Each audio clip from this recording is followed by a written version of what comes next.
Welcome back to the deep dive. Today we're jumping right into Jeremiah chapter 17. Yeah, it's a really potent chapter. It is. It tackles some huge themes, doesn't it? Things like, human nature, trust, the consequences of our choices. And our relationship with the divine, absolutely. It lays it all out there. Doesn't pull punches, like you Yeah. said. So let's just get straight to the core of it. Where does it start?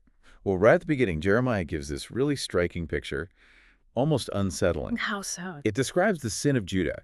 And it's not just like a list of bad deeds. It says the sin is deep, really deep. The text uses this language: engraved with an iron tool, inscribed with a flint point. Wow, okay. Okay. Iron tool, flint point. Yeah, That sounds permanent, like carving into rock. exactly. That's the idea. And where it's engraved is key. It says, on the tablets of their hearts and on the horns of their altars. On their hearts, so right in their core being, their identity. Precisely. It's not just skin deep. It's become part of who they are internally. And the horns of the altars. That's their worship, right? Their connection point to God. Yes. So their sin has fundamentally corrupted both their inner selves and their religious practices. It's ingrained everywhere. That's heavy. It's not just, oops, I messed up. It's systemic almost. Right. And it has ripple effects. The text mentions even their children remember their altars and Asherah poles. Asherah poles. Remind us what those were again. Sure. They were symbols linked to pagan worship, often fertility goddesses, things the Israelites were explicitly told to avoid. Okay, so the fact that the kids remember them means this wasn't some secret sin. It was public, part of family life. Exactly. The kids grew up seeing these symbols of forbidden worship. It shows how normalized it had become. So the sin isn't just deep, it's pervasive, and it's passed on. And the text spells out consequences for this, right? Pretty severe ones. Oh, absolutely. Devastating consequences. Things like losing their wealth, their treasures given away as plunder. Plunders like spoils of war. Yes. And their high places, often sites of that problematic worship, also taken. But the real kicker is, through your own fault, you will lose the inheritance I gave you. Through their own fault, not just random bad luck. No. The text is clear. It links their internal state, this deeply ingrained sin, directly to losing the inheritance, the land, the covenant promise, everything. And that leads to, what, enslavement? Enslavement in a foreign land, yes. And divine anger, described as a fire that will burn forever. It's a picture of total loss, stemming from that core corruption. Yeah, and that sets a really intense tone. Sin isn't trivial here. Not at all. But then, right after painting this bleak picture, the chapter pivots. It shifts dramatically. How does it shift? It moves from the problem, this deep sin, to presenting two possible paths, two ways to live. And it all hinges on trust. Okay, trust. That sounds crucial. What are the two paths? Well, first, it describes the person who is cursed. And the reason they're cursed is because they trust in human beings. Trusting in man. Yeah, depending on flesh for his strength, as the text says. Relying on human power, human systems, human ingenuity. And crucially, their heart turns away from the Lord. So self-reliance or reliance on others, but fundamentally cut off from the divine source. Exactly. And the image used for this person is just stark. The bush in the wastelands. That's the one. Like a bush in the wastelands, he will not see prosperity when it comes. Dwelling in parched places of the desert, in a salt land where no one lives. Wow. That's an image of complete desolation. No life, no growth, totally isolated, vulnerable. Utterly barren. And notice, it says he won't see prosperity when it comes. It implies good things might happen elsewhere, but he's unable to partake because his foundation is wrong. Right, because his trust is misplaced. He's rooted in, well, nothing sustainable, just dry ground. You could say the curse isn't arbitrary. It's the natural outcome of relying on something finite and unreliable, like human strength alone, when life's heat comes. Which it always does. He just withers, like that desert bush. Okay, so that's the cursed path. What's the alternative? The blessed person. Ah, yes. The blessed person. This is the one who trusts in the Lord, whose confidence is in him. So the trust is placed entirely differently, on the divine. Completely. And the imagery flips entirely, instead of a barren bush. The tree by the water, I remember that. Exactly, like a tree planted by the water that sends out his roots by the stream. Think about that. Deep roots, constant water source. Stability, life. Totally. The text says, it does not fear when heat comes. Its leaves are always green. It has no worries in a year of drought and never fails to bear fruit. Doesn't fear the heat. Has no worries in drought. That's incredible resilience. It is. And notice, the heat and drought still come. The blessed person doesn't get a free pass from difficult circumstances. Right. It's not about avoiding problems. No, it's about having the right source to withstand them. The tree survives the drought because its roots go deep into the reliable stream. The bush doesn't. So the key difference is the anchor point, where your trust, your confidence is rooted. That determines everything. That seems to be the core message here. Your source determines your resilience and fruitfulness. Okay, that contrast is really clear and powerful. Yeah. But then the text drops that line about the human heart, which is pretty difficult. Yeah, that's probably one of the most famous and maybe unsettling verses in the whole chapter. The heart is deceitful above all things and beyond cure. Who can understand it? Deceitful above all things and beyond cure. That sounds hopeless almost. If our core, our heart, is that fundamentally broken and unknowable, it definitely raises questions, doesn't it? How can we trust ourselves? How can we know our own motivations, let alone anyone else's? If it's beyond cure, what hope is there? Well, and this is crucial. The text doesn't just leave us there stewing in the heart's deceitfulness. It immediately provides the counterpoint. Okay, what's that? It shifts from human limitation to divine insight. The very nice line is, I, the Lord, search the heart and examine the mind. So we might not understand the heart, it might be deceitful to us, but the divine perspective sees through it all. Precisely. I search the heart and examine the mind, it continues, to reward a man according to his conduct, according to what his deeds deserve. According to conduct and deeds.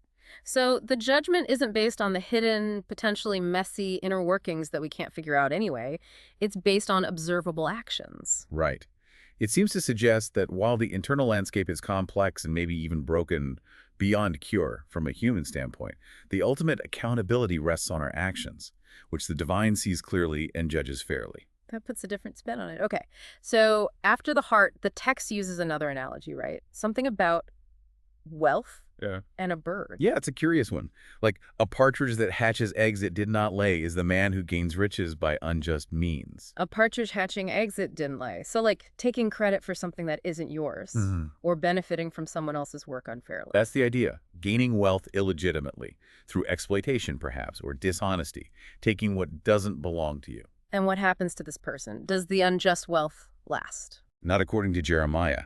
The text says, when his life is half gone, the riches will desert him, and in the end he will prove to be a fool. They desert him, like the wealth itself just walks away mid-life. Yeah, it's almost personified. It emphasizes the instability of wealth gained unjustly. It doesn't stick around. And the final verdict isn't just being poor, it was being seen as a fool. So it wasn't just immoral, it was ultimately stupid to get rich that way because it was never secure. Exactly. It highlights the folly, the lack of wisdom in pursuing gain through unjust means. It's inherently unstable. Okay. So we've seen deep sin, misplaced trust, the deceitful heart, unjust gain. It's a lot of human failing. Does the chapter offer any hope, any way out? It does. It shifts again towards acknowledging a place of refuge. It speaks of the sanctuary, the place of God's presence, as a glorious throne exalted from the beginning. A glorious throne, a point of stability and holiness. Right, a contrast to all the human instability we've just heard about. But it also warns about turning away from this source. What happens to those who forsake the Lord? The text says they will be put to shame and written in the dust. Written in the dust, like easily erased, impermanent. That seems to be the implication. Because, it says, they have forsaken the spring of living water. That image again, the spring of living water, connecting back to the tree planted by the water. Exactly. Forsaking that life source leads to drying up, metaphorically. Shame, impermanence. Like being written in dust. It's a serious warning, but then isn't there a more personal plea in there too? Yes, absolutely. Amidst these big pronouncements, there's this cry, heal me, O Lord, and I will be healed. Save me, and I will be saved. And later, do not be a terror to me. You are my refuge in the day of disaster. So it gets very personal, acknowledging that God is the only real refuge when things fall apart. It grounds the hope for healing and safety directly in the divine.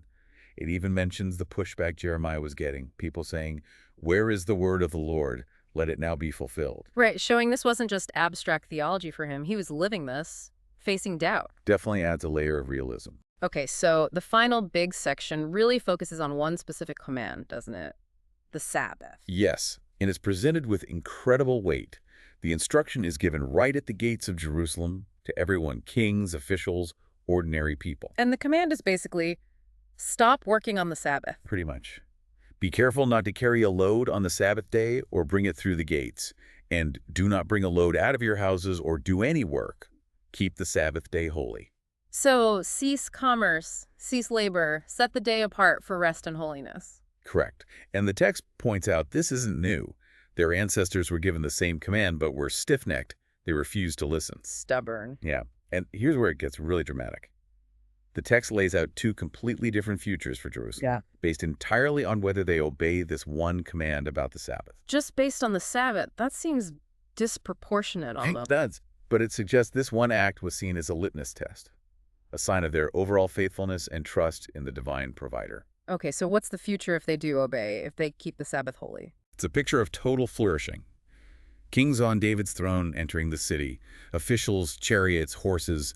The city will be inhabited forever. Forever. And people coming from all around Judah bringing offerings to the temple. So political stability, permanence, vibrant worship, everything thriving. Okay, a really positive outcome. Security, life, connection. And the alternative, if they disobey. Couldn't be more different. Stark. Terrifying, really. But if you do not obey me to keep the Sabbath day holy, then I will kindle an unquenchable fire in the gates of Jerusalem that will consume her fortresses. An unquenchable fire consuming the fortresses, the very things meant to protect them. Yes, complete destruction. The city wiped out by unstoppable fire, all because they wouldn't honor the Sabbath command. It's just incredible that keeping one day holy is tied to such massive citywide consequences. Life or death for Jerusalem. It really elevates the significance of obedience in this tangible practice. It suggests that how they treated this day was deeply indicative of their core trust and allegiance or lack thereof. Wow. Okay, so recapping this deep dive into Jeremiah 17. It's been a journey. It really covers ground. Yeah, from sin being deeply engraved to that powerful contrast between trusting humans versus trusting God, the barren bush, versus the thriving tree. Right. Then the really challenging bit about the deceitful heart, but countered by God's ability to see and judge actions. Don't forget the partridge and the folly of unjust riches. And the idea of God is the only true refuge, the spring of living water. And finally, landing on the Sabbath with these huge stakes attached to simple obedience or disobedience. It's a dense chapter, full of potent images and warnings, but also that thread of hope based on where trust is placed. Absolutely, and leaves you thinking, doesn't it? Especially that line, the heart is deceitful above all things. If that's the case, what does it really mean to put your confidence in him like that blessed tree? How do you navigate trusting God when your own internal compass is described as so flawed? It's a deep question. It really is. What stands out to you, our listener, from this ancient text today? How does this description of trust, the heart, and consequences resonate now? Definitely something to chew on.